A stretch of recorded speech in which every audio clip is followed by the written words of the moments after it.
Hi friends, வணக்கம். இன்றைக்கி தக்காளி தொக்கு எப்படி செய்யலான்றதை நான் வீட்டில் செஞ்சதை உங்களுக்கு அப்படியே காண்பிக்கிறேன். அதே அளவு முறையில் நீங்களும் செஞ்சு பாருங்கள், எப்படி இருக்குதுன்னு சொல்லுங்கள். தேவையான பொருட்கள்னால் தக்காளி 1/2 கிலோ எடுத்திருக்கேன். இதுக்கு 50 கிராம் புளி. இதை வாஷ் பண்ணி நல்லா தொடச்சிட்டு டொமேட்டோவை நறுக்கி இந்த புளியை அது மேலே பரப்பி 2 அடுக்காக அப்படி போட்டு ஊற வச்சு ஒரு 2 மணி நேரம் மூடி வச்சுருங்க. அது ஊறட்டும். இது ஊறின பின்னாடி இதை வேக வைக்கணும். நம்ம அதுக்கு முன்னாடி கடுகு 5 கிராம், வெந்தயம் 2.5 கிராம், சீரகம் 10 கிராம், கொரியாண்டர் சீடை எடுத்து வறுத்து பவுடர் பண்ணது 20 கிராம், உளுந்து பருப்பு 10 கிராம், கடலைப்பருப்பு 10 கிராம், தாளிக்க கருவேப்பிலை, கூட 2 தட்டிக்கோங்க. சின்ன வெங்காயத்தை ஒரு சுற்றி எடுத்துக்கோங்க, இல்லைன்னா தட்டி எடுத்துக்கோங்க. ஒரு 125 கிராம் ஸ்மால் ஆனியன். இதை எப்படி செய்யலான்றதை பார்க்கலாம்.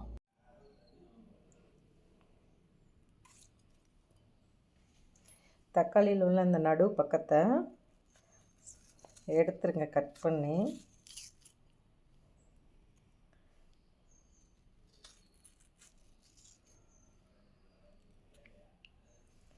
எடுத்துகிட்டு இதை பொடிசாக கட் பண்ணி எடுத்துக்கலாம். இப்போ புளியை நம்ம இப்படி கொஞ்சம் கொஞ்சமாக பிச்சு இந்த தக்காளியில் ஊற வச்சிடலாம். ஊறும்போது நல்லா உங்களுக்கு இதான் சீக்கிரமாகவே இப்படி தோல்லாம் இருந்தால் எடுத்துகிட்டு க்ளீன் பண்ணிவிட்டு போடுங்க. இப்படி ஊற வச்சுக்கலாம். இது மேலே தக்காளியை மறுபடி நறுக்கி போட்டதை அள்ளி போட்டு ஊற வைங்க. இப்போ மறுபடி புளியை இப்படி பிச்சு போட்டுடலாம். ஊறட்டும். செக் பண்ணிவிட்டு போடுங்க, ஈஸியாக இருக்கும். அப்புறம் பார்க்கலாம். நான் இதில் நீல தக்காளியும் உருண்டை தக்காளியும் எடுத்திருக்கேன். உங்களுக்கு எது வேணுமோ நீங்கள் அப்படி போட்டு இது பண்ணிக்கலாம். இப்போ இது ஊறட்டும். நறுக்கி போட்ட பின்னாடி நான் இதை ஊற வைக்கிறேன். இதில் ஒவ்வொன்றா போட்டு வறுத்து எடுத்துக்கலாம். 10 கிராம் கடலைப்பருப்பு எடுத்துருக்கேன். இதை வறுத்துடலாம். ஜாஸ்தியாக இருந்தால் தனித்தனியாக வறுத்துக்கணும். நம்ம கம்மியாக தான் போடுறோம், அதனால் இதையும் போட்டுடலாம்.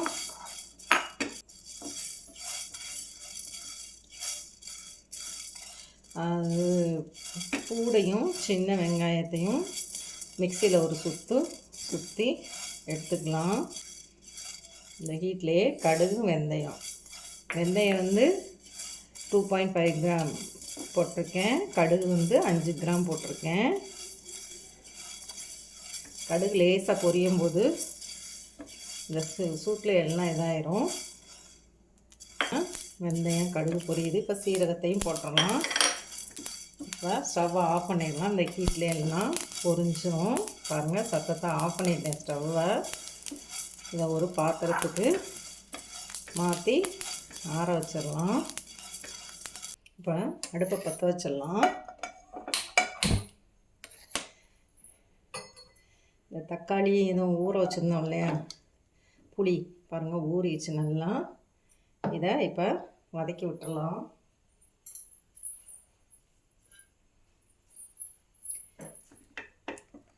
இது வேகணும்.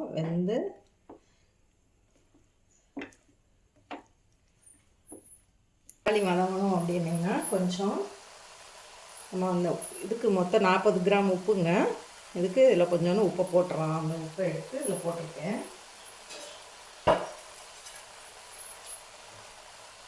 வதங்கட்டும். 2 நிமிஷம் 3 நிமிஷம் மூடி வச்சுருப்போங்க. அது நல்லா தண்ணி விட்டு அது வேக ஆரம்பிச்சிடும். இது ஆறவும் அரைச்சி எடுக்கணுங்க.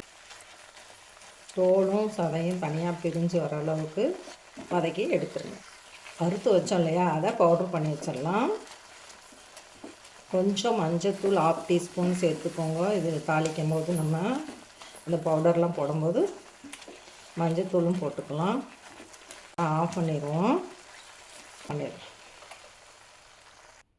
இது அப்படியே ஆறணும். நல்லா ஆறின பின்னாடி மிக்சியில் அரைச்சி பேஸ்ட்டாக எடுத்துக்கலாம். இப்போ அதை பவுட்ரு பண்ணிடலாம். இப்போ இதை பவுட்ரு பண்ணியாச்சு. அடுத்து நம்ம வெங்காயத்தையும் பூடையும் மிக்சியில் ஒரு சுற்றி எடுத்துக்கலாம், இல்லை இடிச்சுக்கோங்க. இப்போ பூடையும் இஞ்சியையுமே போட்டு ஒரு சுற்றி எடுத்துக்கலாம். இப்போ சட்டி காஞ்சிருச்சு, எண்ணெய் விட்டுறலாம். இப்போ 350 ml ஆயில் விடணும்.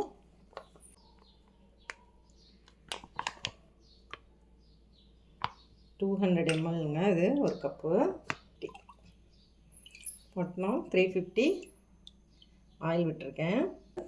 1/2 டீஸ்பூன் கடுகு போட்டுடலாம். கடுகு வெடிக்க ஆரம்பிக்கி. இப்போ உளுந்தை போட்டுருவோம். உங்களுக்கு ஒரு 1/2 டீஸ்பூன் இப்படி போட்டுக்கோங்க தாளிக்கிறதுக்கு. கொஞ்சம் மிளகாய் போட்டுக்கோங்க. எனக்கு காரம் கம்மியாக வேணுன்றபடி நான் 2 மிளகாய் கிள்ளி போட்டுக்கிட்டேன். குறைச்சி வச்சுட்டு கருவேப்பிலையை போட்டுக்கலாம். வெங்காயத்தை போட்டுக்கணும். வெங்காயமெல்லாம் நல்லா தண்ணி சுருளை இதாகணும்.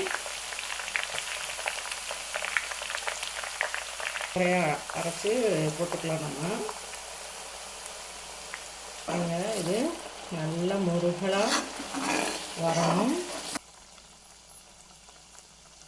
இப்போ தக்காளியை பேஸ்ட்டாக ஆக்கி அரைச்சி எடுக்கலாம். புளியையும் தக்காளியும் வேக வச்சதை போட்டுடலாம். 5 கிராம் பெருங்காயம்,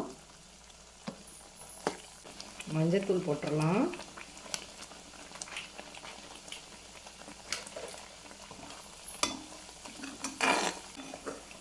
ஆயிலே நல்லா இதாக இருந்த சூட்லேயே இருந்தேன். போட்டு ஒரு 2 நிமிஷம். இப்போ இந்த தக்காளி பேஸ்ட்டையும் போட்டுடலாம்.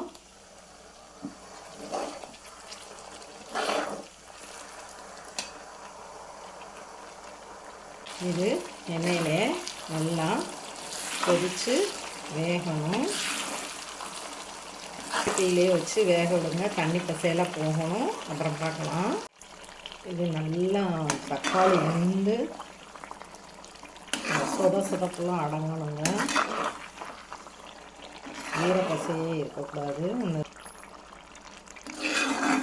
நம்ம தக்காளி சாதத்துக்கு வந்து எலுமிச்சம்பழம் ஜூஸ் விட்டாங்க, அதில் பட்டை கிராம்பு இதெல்லாம் போட்டோம்.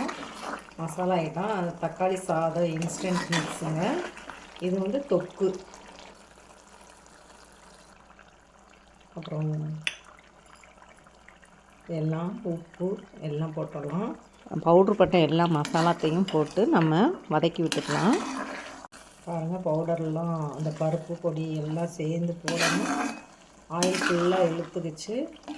அது இதாகி ஆயில் நமக்கு வெளியே வர வரைக்கும் கிளறி விடுங்க.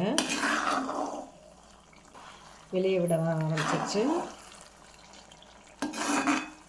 நான் இன்னும் மிளகாத்தூள் போடலைங்க. மிளகாத்தூளை இந்த ஹீட்லேயே போட்டு நம்ம கிளறிடலாம். ஆஃப் பண்ணுறதுக்கு முன்னாடி போட்டுட்டு ஒரு கிண்டி விட்டு ஸ்டவ்வை ஆஃப் பண்ணிட்டிங்கன்னா அந்த ஹீட்லேயே இந்த மிளகாய் இதாகிக்கும்.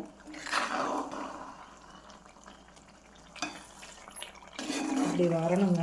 வந்த பின்னாடி நம்ம உப்பெல்லாம் போட்டாச்சு, பெருங்காயம்லாம் போட்டாச்சு. இப்போ இதை மிளகாத்தூள் நான் வந்து காஷ்மீரி சில்லி வந்து 10 கிராமும், கார மிளகாய் வந்து ஒரு 30 கிராமும் போட்டிருக்கேன்.